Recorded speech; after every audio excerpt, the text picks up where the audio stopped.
A lot of these young players been recollecting their money today. But Josh Giddey, it appears that you got to wait a little bit longer. Seems like Josh Giddey is headed to restricted free agency. And right now, the Chicago Bulls got 9 guards on the squad. CDubb, he ain't feeling too keen about it. Y'all know we going to talk about it, break it down. But you know you got to hear the music first. Cognac. Gang.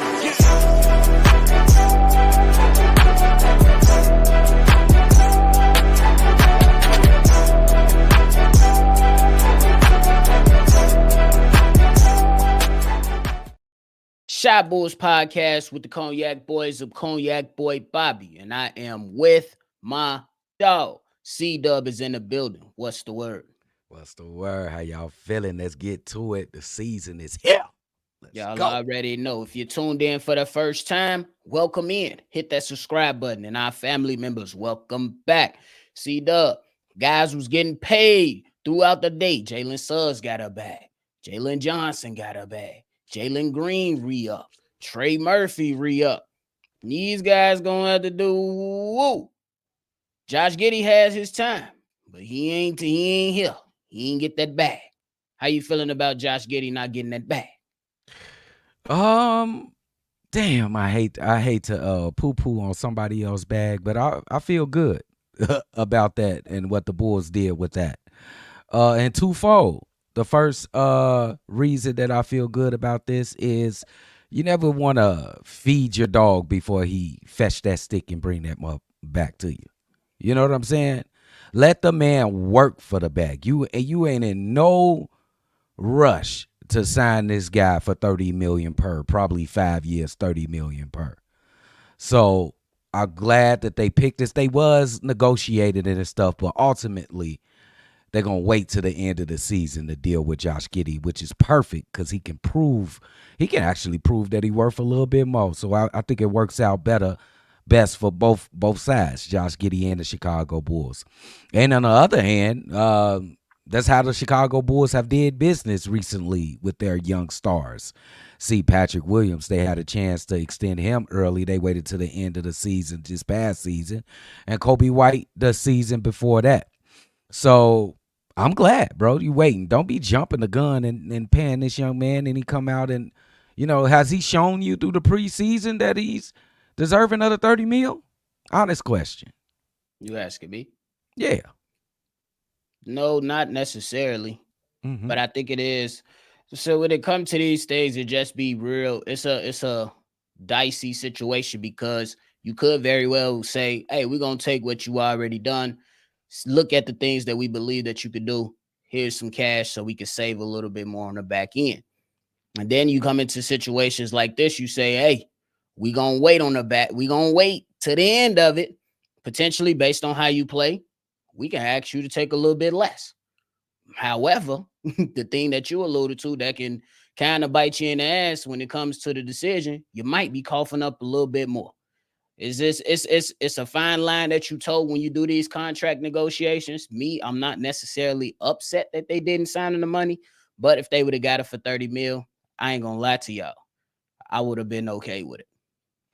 I would not have been okay with it because I feel like he needs to prove it. I didn't see the symmetry between him and like the top players. It ain't based on wins and losses in the preseason, but you like to see a little symmetry with the team. It was a little bit of flashes here and there throughout the preseason, but I didn't see that constant symmetry between Josh Giddey and his teammates. I think if he, at the end of the season, and he worked himself into more money, that's just a good thing for the Chicago Bulls.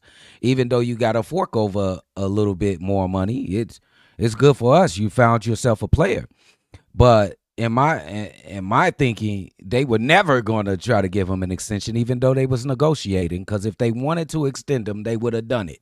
You know what I'm saying? They wouldn't have made the deal so far apart. And actually, it's just the best move the Bulls could have did in my eyes. You got to wait and see. Stop jumping the gun, and then you sign him for 5 years. Now you're stuck with that contract. He really don't fit. I'm not saying it's gonna happen that he's not gonna fit. But I'm saying if everything don't work out as the plan, it doesn't it doesn't work out, and you just paid this man all this money, and you stuck with him for like 3, 4, 5 years.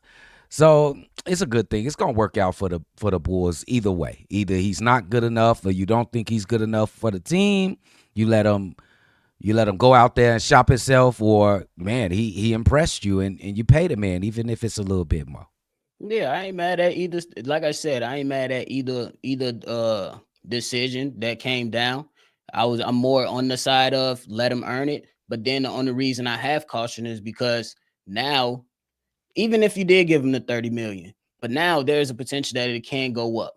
We'll just ballpark a number. Let's just say 40. I don't know. We'll wait till that time comes to really say what it's gonna be. But if it comes down to, let's just say 40, and I'm already thinking about the long term things.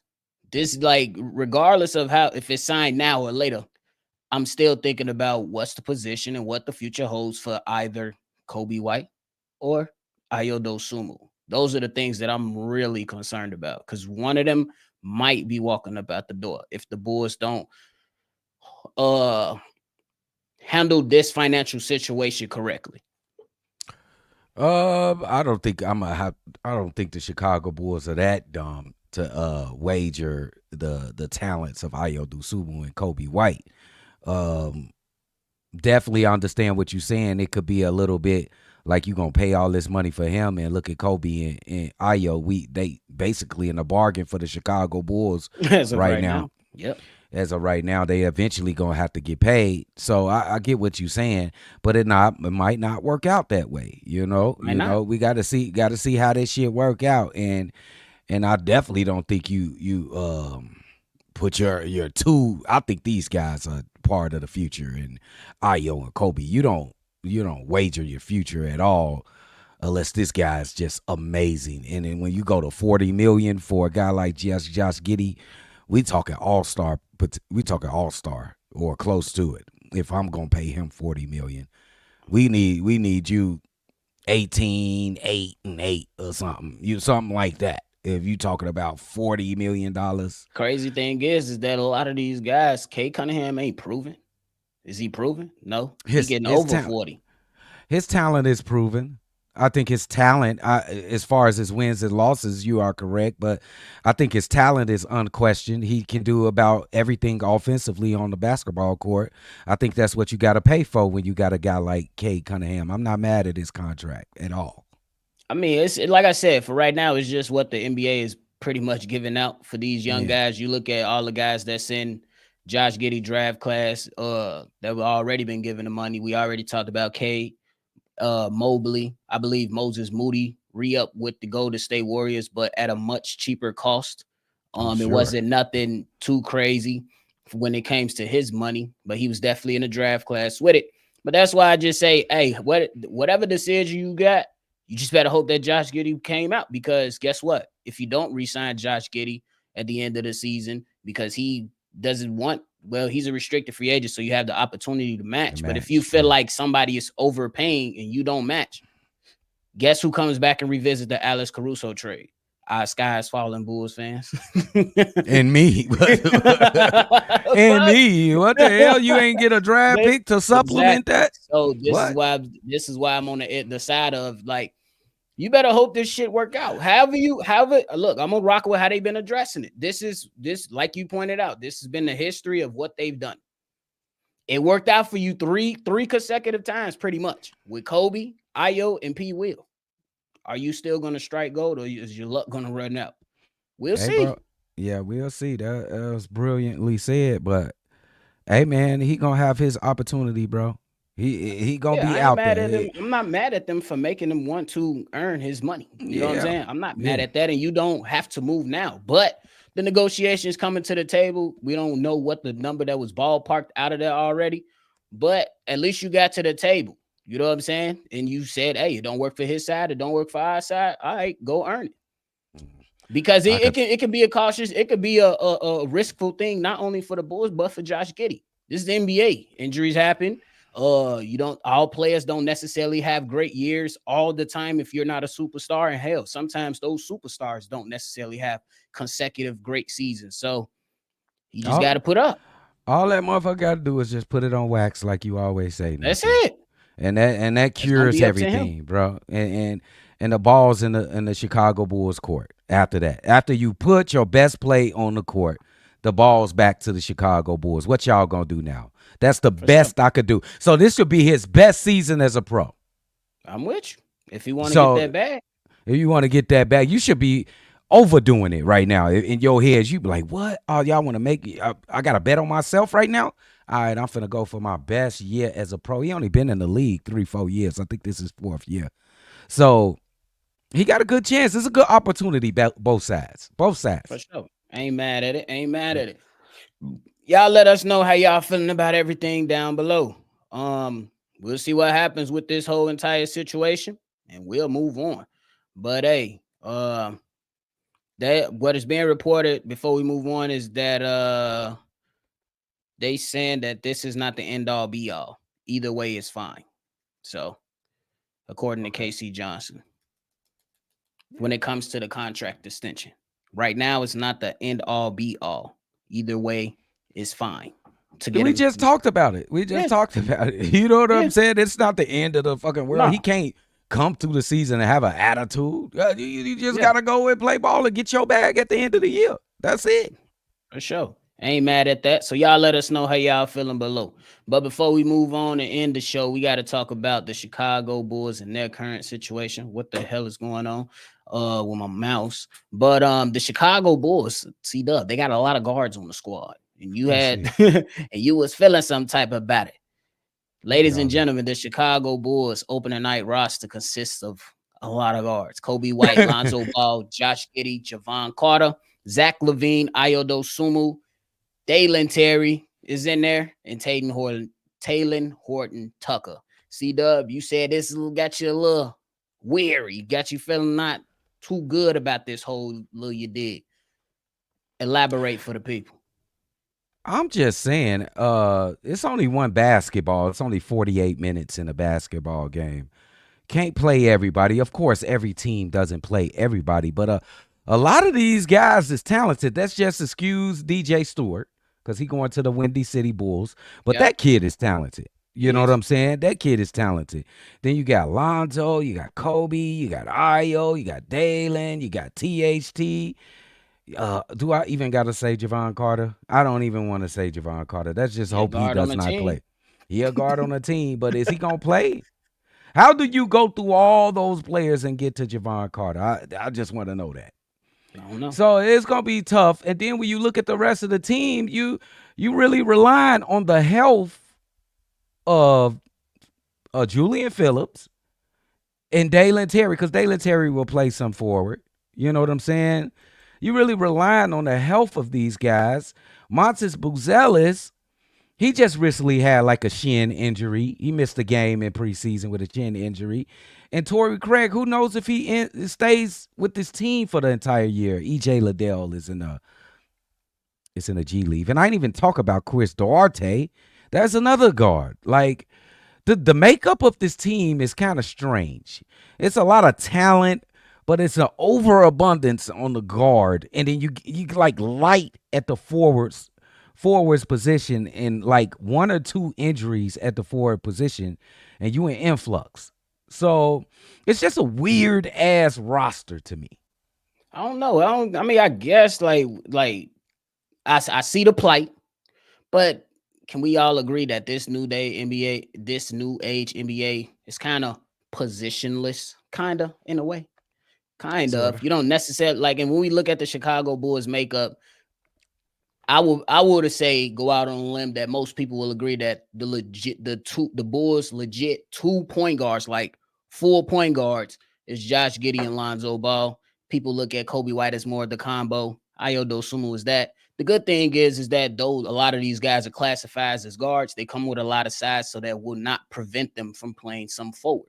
Now, when you talk about the getting down to the 4 and the 5, I think you hold some credence with that. You know what I'm saying? A little bit of, you know, cautious when you talk about them. but I still don't see it as being like this big major issue because that's just the way the NBA is nowadays. I didn't say it was an issue. I just said it was weird. It's weird. You have 9 legitimate guards on this team. Some of them can play forward at times. You're light at the 3-4. You're light at the 3 and 4 position. A couple of injuries, and you're gonna be in a little bit of trouble, even though some of those guards can play some of those forward positions. Yeah, Julian Phillips just missed like most of the season. Not most of the season, but he was out for a significant amount of time last season. Injury last year. Yeah, he was out for a significant amount of time. So was Patrick Williams. So whatever he had, foot. Yeah. I think it was his foot. So it's just a little weird, and you kind of hoping that health and players' fitness come into play. So it's gonna be interesting watching the health. That's what it ultimately just boils down to, health. When the forward position, and how is Billy Donovan gonna run his rotations? How deep is he gonna go into his guard stash? Is he gonna go deep as as catfish? Is he going to be able to get to Duarte? Is DJ Stewart going to come up and play a couple games? You just named 3 guys that ain't getting much tick. Yeah, but they still go play some minutes in the NBA, and I like to watch all my players on my team and what can they bring to the team. And THT and guys like that. It's just weird. It's just weird. And we don't know how Billy gonna play it. We can think how you know what I'm saying? You can think we know the rotation, what he gonna do. He'll come a whole different way, a whole different 360 on y'all. That's what I'm saying. That's why I like it. The roster is constructed weirdly, but from the preseason, like there was maybe in garbage time, you might be like, okay, who cares? But in the moments to where we was trying to see the Chicago Bulls improve and see what they look like, the rotations look like they was all right. They look like they was all right. And we even seen some interesting lineups. We had Josh Giddey and Lonzo on the ball at the same time. We had P. Will and Matis on the floor at the same time, which can be an interesting thing. So I would agree it's weird, but I don't really got too much of a concern for it, bro. Weird. It's gonna be a lot of small lineups with this team, and Jalen Smith gonna be running the 5. That's gonna be the funnest the Chicago Bulls really gonna be with Jalen Smith really at the 5. Is it? Yeah, if we keeping it real, Jalen Smith 6'9". But I'm saying, like, okay, you ain't got a legit 7 foot at the center, but yeah, if you put P. Will out there, that's 6'8". Matis, he over 6'8". What? He's how tall 16. Exactly. 16. So then you got Giddey out there. That's another 6'8". Kobe 6'5". Io 6'5". Zach 6'4", 6'5". Like you ain't. The height is still there. No, it's not. See, I don't know why I'm talking about height with nephew on, bro. But nephew, I'm OG. I'm an old school. I'm used to big centers. See, Nick Vooch 6'11". He got the height to be a real paint presence to protect the paint, but he's hasn't been that for the Chicago Bulls. I think Jalen Smith is a better paint protector than he is. But when I talk about the classics, having your team a paint protector, your anchor of the defense, I'm thinking of 7-footers, bro. Thinking of 7-footers that can erase any deficiencies you got guarding at the perimeter. 7-footer that you know that's gonna get in there and get a rebound. 7-footer that's gonna be your protector. Ain't gonna let nobody come to the lane. Hard fouls. You can still do that type of stuff in the NBA, bro. You just gotta be a little bit more slicker. And I don't think we have that. No OG 7-footer on this team because we don't have a 7-footer. He went to Philly. We don't. Who was that? Drummond. Oh, Drummond was like OG 7-footer on the real. See, you get what I'm got that though. You get what I'm kicking. That's what I'm saying. It's a weird roster, bro. It's weird. We gonna get killed in the paint all season. We'll see. Well, let us know how y'all thoughts is down below. CDubb, you got anything left? I wonder who gonna win. Who gonna lead the team in blocks? That's all I got to say. It won't be Vooch. It won't be Vooch. Is it Matis? Probably not him. It's gonna be Matis. You just did that to troll me. It's gonna be Matis. No, I didn't. Yes, you did. Who gonna be the block? Who gonna be the? Is it Jalen? That's what I think got the strongest I'll go potential. with Jalen. I'll go with Jalen. Hey, but y'all let us know how y'all feeling about those topics we discussed today. Hit that like button and subscribe before you roll up out of here. We 2 appreciate days. y'all for tuning in. The start of the season is right around the corner, ladies and gentlemen. We appreciate y'all. Make sure you always see red, and you already know we're going to catch y'all on the next one. Cognac. Gang.